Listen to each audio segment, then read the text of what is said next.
Ivan, what is the feedback you get from your friends and family in Russia? Do they agree with you about the Russian government?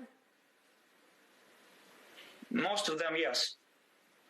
To be honest, it's hard sometimes to talk to older relatives because many of them are the victims of propaganda, of the TV set, of the Russian TV. But talking of my peers, my friends, of relatives the same age as me, they support me.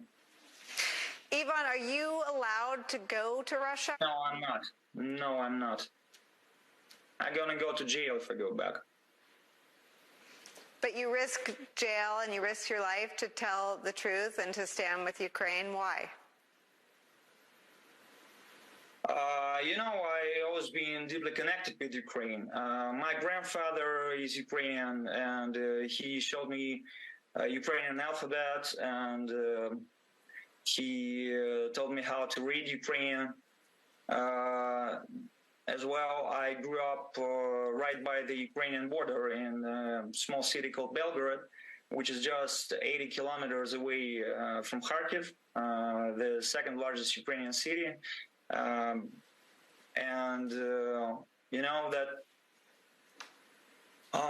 That cultural influence, we experienced it living in Belgorod, especially those of us who started doing something with hip-hop. This influence was huge. And Kharkiv was our closest megapolis. Not Moscow, not St. Petersburg, it was Kharkiv. And all the information about music we loved, we got predominantly from there.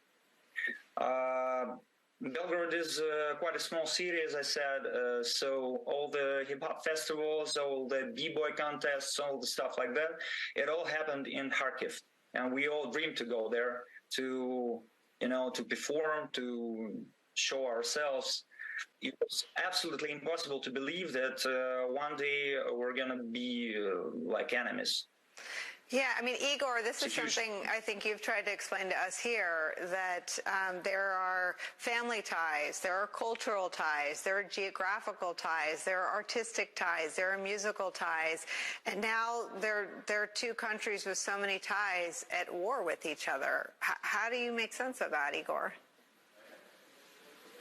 I can't make sense of it. All I can do is just stand up and use my voice and amplify Ivan's voice, amplify all the good people around me. I spoke about Ivan today, to Brad Paisley, for example. And look, the only way for us to truly win this war, I'm not talking militarily, I'm talking about, saving the human side of things, saving our souls, would be not to let the hatred destroy the love.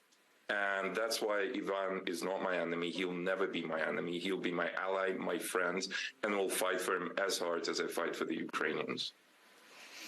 Ivan and Igor, you've really inspired me with your bond and with your time and with this conversation. I hope it's to be continued. You're both welcome here any day. And Igor can tell you what that means in terms of our late night calls. So thank you very much to both of you for having this conversation here with us.